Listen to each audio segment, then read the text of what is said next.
On va avoir un moment d'échange maintenant autour de ces quatre propos, ces quatre témoignages, et puis avec bien sûr vos réflexions. Je vais vous donner ce micro, on va regarder deux ici. Il y a un micro qui est toujours là-haut, je crois. Ouais. Et c'est vrai que le temps d'échange avec la salle, ce sera aussi l'occasion d'un temps d'échange avec les autres membres des équipes qui sont présents dans la salle, on voit que c'est un programme expérimental, donc chacune des équipes s'approprie les principes de ce programme, pas forcément toujours de la même façon, c'est aussi l'un des intérêts. Alors, allez-y, je vous donne la parole tout de suite. On a une bonne demi-heure, simplement pour vous préciser que on enchaînera ensuite avec la présentation des résultats de la recherche. Effectivement, la Maison des Métallos nous a demandé de rester dans la salle, de ne pas faire de pause, parce que à la fois pour des raisons de sécurité, puis pour des raisons d'emploi du temps, ils préfèrent qu'on enchaîne. Donc voilà, on peut tenir tranquillement encore 1h30 ici dans cette salle à échanger autour de ce programme Un chez soi d'abord. Allez-y, et comme tout à l'heure, si vous pouvez vous présenter à chaque fois que vous intervenez. Merci. Bonjour, donc Raphaël Blounine, je suis donc un des multi-référents de l'équipe de Marseille. En fait, j'ai une question de la part d'Isabelle, parce que là, c'est retransmis en direct de Marseille. Donc j'en profite pour saluer les Marseillais. Et donc Isabelle, qui est donc bénéficiaire du programme, est également membre active du journal La Feuille de Chou et trésorière de l'association Les Cris des Saltimbanques. Donc elle mettait un peu l'accent sur la stigmatisation, en fait la lutte contre la stigmatisation que peut apporter ce programme. Et voilà, étant assez active dans La Feuille de Chou, avec un des objectifs est de lutter contre ce type de phénomène, elle se demandait qu'est-ce qui existe sur les autres sites ou en général dans la France en termes de micro-initiatives qui permet de lutter contre la stigmatisation de ces personnes-là. Voilà. Merci. Peut-être que comme tout à l'heure, on peut prendre deux, trois interventions et puis après regrouper des réponses.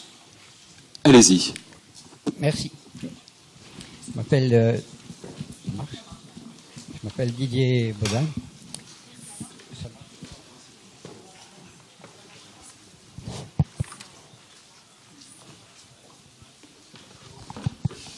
Ouais, je crois que ça va. Non, toujours pas. Alors on en amène un autre. Pourtant, il y a... Oui, ça va. Alors, je m'appelle Didier Baudin, je suis SDF à Paris depuis bientôt 6 ans. Et ce que je voudrais dire, c'est ouvrir un peu une petite porte en plus de ce que vous avez dit. Parce que pour moi, le chez-soi d'abord, c'est d'abord son corps. C'est-à-dire le SDF qui n'a pas de maison, qui n'a pas de voiture, qui n'a rien d'autre que son corps, il faudrait déjà qu'il habite son corps. Parce qu'être des mois ou des années dans la rue, on prend des poses, des postures, des manières de faire qui coincent complètement les muscles, etc. Les articulations surtout avec le froid, etc. À ce propos, je voudrais dire que moi, le 115 m'a probablement sauvé la vie. Il n'y a pas que des côtés négatifs. Au moins, j'étais à l'abri en plein hiver. Donc c'est quelque chose pour moi qui est important. Et aussi, il y aurait beaucoup de choses à dire parce que je fais partie aussi du conseil consultatif des personnes accueillies et j'ai fait plein de réunions avec d'autres collègues. Et il y a une chose que j'ai remarqué, ce qui est très important, c'est l'accueil et surtout les 3 premiers mois. Et je me suis toujours demandé pourquoi il y a une espèce de ségrégation par rapport à certaines médecines. Pourquoi quelqu'un qui est accueilli, qui arrive, qui n'a pas dormi bien comme il faut, peut-être pendant des mois, et qui peut être agité ou complètement somnolent, qui n'a pas de lucidité, pourquoi on lui donne forcément des médicaments genre camisole chimique pour qu'il se tienne tranquille, mais surtout après il ne sait plus ce qu'il dit. Alors il y a des médicaments homéopathiques, même en psychiatrie, et si vous allez voir dans les beaux quartiers, il y a un homéopathe, il y a un acupuncteur dans toutes les rues. Alors pourquoi pas pour les SDF alors que ça coûte moins cher que les autres médicaments et surtout ça permet vraiment de se reposer, de se remettre en soi, dans son propre corps, et de pouvoir agir, de pouvoir parler, de pouvoir réfléchir. Et c'est important et je voudrais justement avoir votre réponse, dire pourquoi vous ne le faites pas Enfin, si ça vous intéresse, je peux vous donner des tuyaux là-dessus. Merci. La dernière chose, c'est à propos de la dernière intervention. Le médiateur de santé, ça existe aussi en Belgique. Ils appellent ça l'expert du vécu. Et c'est quelque chose qu'on essaie justement dans le conseil consultatif de mettre en place, mais c'est très très difficile. L'administration française, elle est la même à peu près depuis Napoléon. Qui d'autre souhaite Oui. Allez-y, vous avez le micro, je vous en prie. Bonjour, Sandrine Bonnel, psychiatre de secteur et psychiatre d'équipe mobile, psychiatrie précarité en Seine-Saint-Denis. J'ai eu la surprise durant ces interventions d'entendre que, enfin, je me suis dit qu'en fait, sans très bien savoir ce que l'empowerment et le rétablissement recouvraient, moi-même et mes collègues et la plupart des travailleurs sociaux que je connais font ou tentent de faire du rétablissement sans le savoir, et que je m'interroge, enfin, je veux dire l'idéologie, mais disons que la pensée qui prélude à ce programme, j'ai eu l'impression d'entendre parler d'une psychiatrie humaniste que nous tentons de pratiquer, même si nous n'y arrivons pas, et qu'elle n'était pas si loin de l'idéologie qui avait porté le développement du secteur et de la pratique, y compris de la psychanalyse, dans le respect du parcours de la personne. Et je me pose la question de savoir, dans le succès de ce programme, de ce qui appartient au cadre qui est donné à la prise en charge, dans ce qu'elle permet de temps, dans ce qu'elle permet d'allègement des contraintes, de l'idéologie qu'il apporte. C'est-à-dire, pour transposer, j'ai l'impression aussi que les équipes mobiles psychiatrie précarité ont à leur disposition un temps, une disponibilité pour faire du lien, qui est celui que vous faites, indépendamment de la question de l'hébergement, et qui effectivement contraste avec la dislocation des moyens de la psychiatrie de secteur. Et donc je terminerai, enfin je reviens sur cette question-là. Qu'est-ce qui appartient au cadre du programme et qu'est-ce qui appartient à l'idéologie qu'il porte ?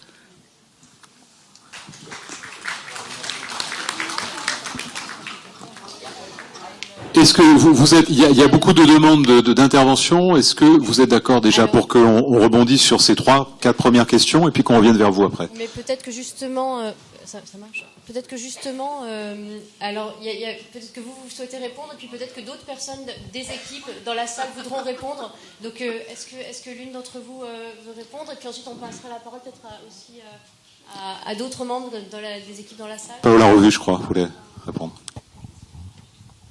Par rapport à la question de psychiatrie, effectivement, c'était important pour moi de répondre.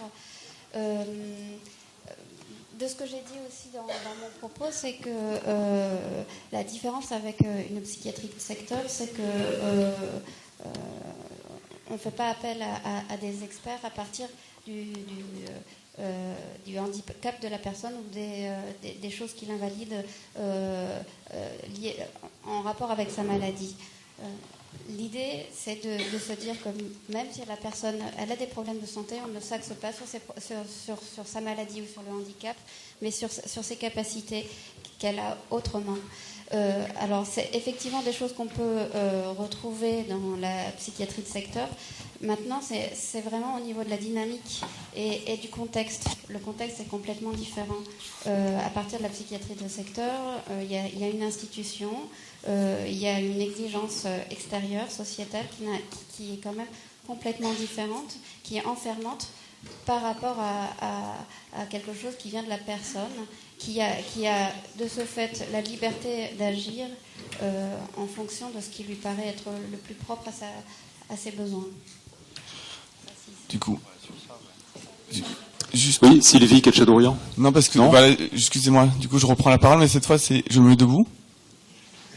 Et du coup, là, en tant que psychiatre de l'équipe HC Soins Marseille, en fait, le débat sur la psychiatrie de secteur, je pense que c'est pas du tout le moment de l'avoir et que je pense que on n'est pas du tout dans une position opposée. Il y a effectivement des principes partagés et heureusement, enfin, on n'est pas né de la dernière pluie, quoi. On vient de quelque part où je pense qu'on partage plein de choses en termes de philosophie. Après, le rétablissement, c'est donc une philosophie, mais c'est aussi des pratiques. Et c'est des pratiques validées scientifiquement. Voilà, donc il y a des outils très clairs qui existent, hein, le plan de rétablissement, le plan de crise, le VRAP, toute une série de choses. Et du coup, pour faire du rétablissement, il faut utiliser ces outils. Donc Moi, effectivement, je suis d'accord avec vous qu'on peut en faire sans le savoir, mais à un moment donné, pour en faire efficacement, vaut mieux savoir qu'on en fait, quoi. Voilà. Je rebondis sur l'interpellation que vous nous aviez relayée tout à l'heure, qui venait d'Isabelle de Marseille, si j'ai bonne mémoire de ce que vous nous aviez dit. Qui souhaiterait répondre sur effectivement les autres sites, c'est-à-dire Lille, Toulouse, Paris, dans les équipes, sur ce qui est mis en place pour lutter ou prévenir toute forme de stigmatisation, ou vous peut-être, ou dans la salle. Alison Simons. Je pense que d'abord il y a j'ai trouvé, comme je suis américaine, j'ai vécu longtemps aux États-Unis et longtemps en France, et je trouve que la stigmatisation des gens avec des maladies psychiques et des addictions est assez importante ces jours-ci, et que nous sommes aussi nous avons, et la force du rétablissement en fait, c'est que on travaille sur nos forces, et par exemple pour moi, j'ai pas travaillé pendant 5 ans, et maintenant ça fait 2 ans que je travaille, et j'ai même un CDI. Donc ça veut dire que c'est possible pour les gens avec des maladies sévères psychiques et des addictions de se rétablir, mais en appuyant sur leurs forces et pas en leur mettant une camisole chimique, comme a dit le monsieur là-bas, et en leur disant vous allez finir dans une institution si vous ne tenez pas à droite. Donc, je sais pas, moi je pense que le rôle du médiateur santé-père apporte de l'espoir et vraiment fait partie du rétablissement et aide les locataires à voir que c'est vraiment possible d'avoir un futur devant eux qui est positif, constructif et qui les amène vers tous leurs droits communs comme nous avons. Et je ne sais pas, mais moi je pense que ma vie aujourd'hui est à peu près normale. Je ne sais pas ce que c'est normal, mais elle est à peu près normale. Mais j'espère que j'ai répondu à votre question. Merci. Merci. Est-ce qu'on peut aller tout en haut déjà, voilà, et puis on reviendra vers vous après, monsieur. Bon, un des 2 micros va vous parvenir. Merci. Bonjour, je me présente Dominique Simon, je suis assistante sociale en équipe mobile psychiatrie précarité. Donc, comme vous le savez, toutes les équipes mobiles sont rattachées à un hôpital de psychiatrie. J'étais très intéressée par le programme du 1 chez soi d'abord. Il y a eu une forte contestation au niveau de mon hôpital, que je ne citerai pas, mais voilà, des réticences, des résistances. Moi, je veux dire, d'emblée, j'y ai cru à ce programme. D'ailleurs, avec le concours de psychiatre, hein, pas toute seule, évidemment, mais j'ai présenté 20 candidats. Je suis très contente que 9 font partie de ce programme, ont été relogés. C'est aussi, je travaille à la fois avec l'équipe dédiée, je continue en amont à créer du lien, mais je travaille aussi, pour répondre à Sandrine, avec les secteurs de psychiatrie. Je n'ai pas oublié que mon employeur, c'est la psychiatrie, donc je crée du lien aussi avec tous les dispositifs, les CMP, que ce soit en intra ou les CMP de psychiatrie. Voilà. J'ai trouvé quelque chose de plus dans le programme du 1 chez soi d'abord. C'est tout ce que vous exprimiez, vous, enfin tous, hein, toutes les personnes qui sont là, c'est-à-dire valoriser les capacités, ça fait un peu redondance, mais l'humain, la personne en elle-même, et ça, je crois que c'est fondamental. On a beaucoup de mal, hein, on a beaucoup de mal de faire entrer des personnes SDF dans nos secteurs de psychiatrie. mais ça va s'arranger. Mais quand on voit qu'on présente une personne dans un CMP et qu'il faut attendre 15 jours, 3 semaines, voire un mois, moi je suis très contente qu'il y ait des dispositifs qui existent, comme le Un Chez Soi d'abord. Merci. On va aller vers vous. Au fond, allez-y, vous avez le micro, et ensuite on prendra le micro, monsieur, si vous voulez relever la main avec la chemise blanche d'abord, voilà, et vous interviendrez ensuite, allez-y. Oui, bonjour, je m'appelle Maya, je travaille sur l'équipe Un Chez Soi d'abord à Paris. Je voulais répondre très rapidement sur la question du rétablissement et de la déstigmatisation. On a l'habitude de poser la question pour savoir si un service est orienté rétablissement, de demander partagez-vous les mêmes toilettes que les usagers et buvez-vous votre café dans les mêmes tasses que les usagers. C'est tout. Ah, pardon, il faut que je réponde. Ah, mais la réponse, c'est que effectivement, pour qu'un service soit orienté rétablissement, la base, c'est de partager les mêmes espaces, y compris les toilettes, y compris les tasses à café. Merci. Allez-y. Oui, bonjour, Achille Bellarbi, je suis éducateur spécialisé. J'interviens dans une équipe mobile santé précarité à Blois. Je voulais répondre à nos amis marseillais par rapport à Isabelle, c'était ça. Quelles étaient les expériences éventuellement ou les micro-initiatives qui permettaient de lutter contre les stigmatisations des SDF. À Blois, moi je travaille avec d'autres collègues, metteurs en scène sur des expérimentations artistiques au monde des spectacles avec des personnes sans domicile fixe et des personnes ADF avec domicile fixe. Et on monte sur scène des spectacles. Et c'est vrai que sur scène, le spectacle n'est pas estampillé SDF, c'est un spectacle normal, multi-fruits, si on peut venir, multi ce que vous voulez. Et c'est vrai qu'il y a beaucoup de jeunes à coup dans la salle qui voient des ailes, mais c'était lui qui buvait, et puis je le reconnais pas, il est capable de jouer un rôle de théâtre, et c'est vrai que ça permet d'avancer, c'est une goutte d'eau. On va dire ça comme ça, mais c'est vrai que ça permet, voilà, moi je trouve que la culture est un levier d'insertion vraiment très intéressant parce que les gens de la rue ont des choses à dire et c'est vrai, voilà, enfin c'était des expériences artistiques qui peuvent être menées. Et moi j'avais juste une question après parce que là c'est vrai que moi je trouve que c'est un programme très intéressant. Après on voit bien les effets que ça a sur le public. Moi ça fait 12 ans que je suis travailleur de rue. Ce qui m'intéresse aussi c'est de connaître aussi, on ne voit pas beaucoup, c'est l'impact sur les acteurs. Qu'est-ce que ça vous apporte sur l'effet personnel?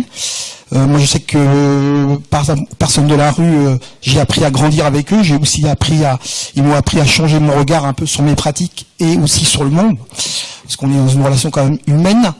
Moi, je voulais voir, c'est quel impact ça vous a apporté? Est-ce que ça a bousculé chez vous des choses? Est-ce que ça vous a emmené?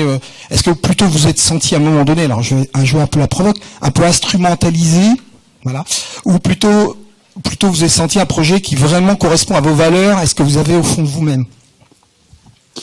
Merci. Sylvie Cacciadorian, peut-être sur l'impact sur les acteurs, et puis peut-être Emeline Daquet aussi, si vous souhaitez. Allez-y. Oui, effectivement, c'est très important ce que vous dites. Moi, j'ai commencé en disant que j'avais la chance de coordonner, et j'ai parlé d'un gâteau. Je crois qu'au-delà du service qu'on a pu rendre depuis 3 ans à un certain public ou à la société, on s'est d'abord fait plaisir à nous-mêmes. Moi, j'étais arrivée à l'âge où, chez les travailleurs sociaux, on se demande si on continue à faire ça ou si on va élever des chèvres dans le Larzac. Du coup, voilà quoi. Là, ça m'a permis de pouvoir continuer et de revoir un petit peu notre métier autrement. Et franchement, ça fait du bien. Voilà. Emeline Daquet, sur cette question aussi. Moi, je vois vraiment notre boulot comme oui. un partage de compétences où les personnes que je vais aller voir, elles vont m'apprendre autant que moi, à ma petite hauteur, je peux leur apprendre 1/10 de ce qu'ils peuvent partager avec moi. Enfin, j'ai un exemple concret où on a un locataire qui a voulu faire un repas avec l'ensemble des autres locataires, et donc une dame s'est proposée pour manager le dessert. Donc elle n'était pas forcément très à l'aise avec d'autres locataires parce que voilà, c'était au départ et pas être trop intrusif auprès d'elle. Et en fait, elle m'a proposé d'aller faire de la cuisine et je me suis retrouvée chez elle à faire de la cuisine avec elle via une recette qu'elle avait fait. Et en fait, c'est elle qui m'a appris à faire les différentes étapes de la recette qu'elle avait choisie pour partager avec tout le monde.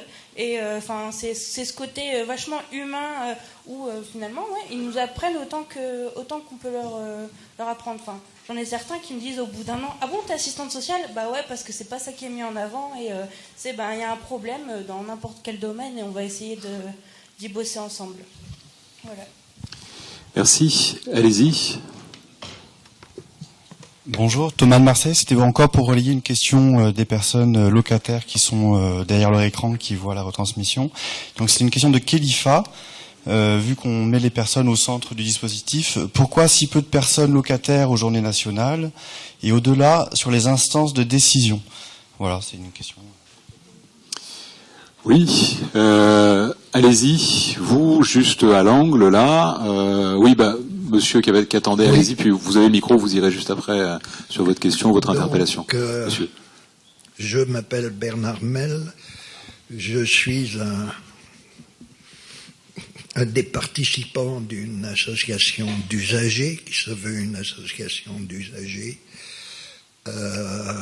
Accessoirement, récemment, j'ai été élu représentant des hébergés dans une des structures les plus importantes, puisqu'il s'agit de la Mie-de-Pain. Être élu dans un endroit où il y a plus de 300 personnes, c'est pas simple. Et ça se fait pas exprès, à vrai dire. Il y a une question qui n'a pas été abordée et qui est un peu, qu'est-ce que c'est qu'un usager? Parce que, soyons sincères, les usagers de la contrainte psychiatrique, c'est qui? Est-ce que c'est les gens qui font enfermer les autres? Ou est-ce que c'est les gens qui sont bien quand ils sont soignés? Et là, il y a une chose qui, franchement, je vais dire les choses d'une façon maladroite, mais je ne vois pas ce que les médiateurs de santé font dans l'histoire. Parce que les médiateurs de santé, c'est des représentants des usagers auprès des médecins, choisis par les médecins, pour parler le langage des médecins. Il y a, pour moi, un représentant, c'est quelqu'un qui parle avec les gens qu'il représente, qui cueille les façons que les gens qu'il représente ont de parler de ce qui n'est pas dit par le langage des autres, et qui l'apporte dans le monde plus ouvert, dans le monde qui n'est pas ceux qu'il représente. Là, à ce sujet-là, il est question de la participation des publics concernés aux politiques publiques qui les concernent. Il y a aussi une question de l'évaluation des actions de l'État par les publics visés, qui me paraît être une nécessité, ne serait-ce que pour que les gens qui bénéficient, qui gèrent les financements votés par les élus, ne jugent pas eux-mêmes et eux seuls du bon usage des fonds qui leur sont confiés. Savoir qu'est-ce que pensent les gens touchés par ce qui est fait dans le domaine psychiatrique serait quand même intéressant. Dans le cas d'un chez-soi d'abord, la question est pour moi très particulière et très intéressante. C'est-à-dire qu'on peut avoir des difficultés psychiques, on peut avoir des addictions, on peut avoir une apparence asociale, on peut être néanmoins quelqu'un de parfaitement vivable comme voisin. Et c'est ça le mérite de la démarche Un chez-soi d'abord. Le fait de parler maintenant de qu'est-ce que c'est qu'un usager, qu'est-ce que c'est dit dans d'autres termes, les personnes concernées, les publics visés, on oublie totalement ce que ça veut dire. Et pourtant, c'est dans la loi. Et pourtant, c'est des réflexions qui ne viennent pas, qui ne sont pas tombées du ciel hier. J'aimerais qu'on parle vraiment de cette représentation de ces personnes stigmatisées, discréditées, et la façon qu'elles amènent, disons, les paradigmes qui ne sont pas connus des gens autour. Merci, monsieur. 2 interventions encore, en tout cas vous, et ensuite, nous, on va revenir ici au premier rang où monsieur attend depuis un moment, s'il vous plaît. Olivier Witt, je coordonne l'équipe du programme Chez Soi d'abord à Lille. Et peut-être sur la question de la stigmatisation, comment est-ce qu'on les équipes permettent aux locataires de faire tomber cette image de stigmatisation. Alors il y a le travail sur les forces, ça c'est un des outils. Les professionnels en ont parlé tout à l'heure, ça a été relayé par notre collègue de Marseille. Il y a le travail avec les pairs. Alors il y aurait, je pense, tout un débat à avoir peut-être avec l'intervenant précédent sur qui sont les travailleurs pairs, quelle est leur mission, comment est-ce qu'ils travaillent. Simplement, en 2 mots, ils sont pas choisis par un médecin. Moi, je suis travailleur social à la base et c'est moi, j'en ai recruté 3 dans mon équipe. Donc, et c'est pas le médecin qui guide le travail du médiateur. Il travaille pas sur prescription. Par rapport pour revenir à la stigmatisation, je pense que l'idée des équipes, c'est de permettre de donner du pouvoir aux gens qui retrouvent du pouvoir sur eux-mêmes, donc de justement ne plus se sentir eux-mêmes stigmatisés et de pouvoir leur donner du pouvoir collectivement. Et à Lille, en l'occurrence, sur avec l'aide d'un des médiateurs, justement, les locataires se sont regroupés, ont pu élire un représentant. Et il siège aujourd'hui, ces représentants, dans notre comité de gestion, donc le comité organisateur et de pilotage, si vous voulez, du programme sur notre territoire. Et ils ont depuis le dernier COGES le droit de vote dans le comité de gestion, ce qui veut dire qu'ils ont un vrai droit et un vrai pouvoir sur la manière dont se déroule le programme. Merci. Alors, madame, si vous avez le micro en haut, parce que je sais que vous attendez depuis un moment, on va vous le porter. Donc, en attendant, allez-y, vous. Alors, je vais être très rapide parce que, en fait, je parle juste après mon ancien patron. J'étais médiateur de santé pairs sur l'équipe de Lille. Et donc, sur des aspects de la place des médiateurs pairs et qu'est-ce qu'ils font là, je vais pas continuer. Il l'a très bien fait. Moi, je vais réagir sur qu'est-ce que ça fait de travailler dans une équipe Chez Soi d'abord. Vous avez posé aux professionnels, ça fait aussi pour quelqu'un qui débute son établissement, parce que pour moi, il débutait. Ça a amené 2 ans et demi où j'ai pu continuer à travailler ça avec des gens qui m'ont pas foutu à la porte. Et je vous jure que ça n'a pas été facile. Parce que j'ai un caractère pas facile, et je bouffe les gens en face de moi si j'ai l'impression qu'ils ont une position qui n'est pas digne ou qui ne respecte pas la dignité humaine. Et donc ça a été très compliqué. Et qu'est-ce que ça m'a permis ? Ça m'a permis aujourd'hui d'être dans une autre équipe et d'être en capacité de mettre en action. Et donc aujourd'hui, cette autre équipe, elle a un peu souffert, mais elle aura moins à souffrir que mes collègues qui ont souffert et qui m'ont aidé. Après, de ce que j'ai entendu, j'ai l'impression d'avoir apporté aussi quelques petites choses à cette équipe, donc j'en suis heureux. Merci. Allez-y. Oui, bonjour. Evelyne Ficuard, je suis directrice d'un pôle d'une association en Seine-et-Marne qui accompagne plusieurs services, dont le 115, le SIAO Urgence, un service d'accompagnement à l'hôtel et une équipe d'accompagnement vers et dans le logement. J'ai donc l'occasion d'accompagner des équipes qui accompagnent elles-mêmes des usagers de la rue au logement. Donc je voudrais dire que je comprends les personnes qui ont applaudi tout à l'heure en disant que le 115 ne sert à rien, mais je comprends aussi ce monsieur SDF à Paris qui dit grâce au 115, je ne suis pas mort. Parce que je pense que arrêtons de mettre des dispositifs en concurrence et pensons plutôt à la logique de ces services et comment les articuler et comment aider une personne de quitter la rue pour aller vers le logement. Donc c'est pas le 115 ne sert à rien et un Chez Soi d'abord c'est magnifique parce que moi je suis pour les deux. Je pense que les deux ont du sens et les deux doivent fonctionner ensemble. Donc essayons de parler articulation et coordination plutôt qu'un dispositif contre un autre.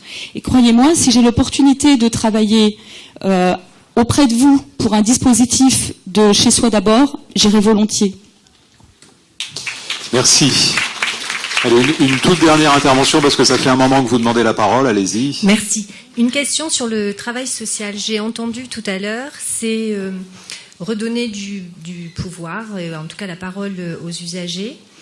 C'est aussi et surtout l'aller vers. Donc moi, la question que j'ai envie de poser, c'est est-ce qu'il est prévu d'associer dans une étape ultérieure les travailleurs sociaux des collectivités territoriales pour une action plus coordonnée?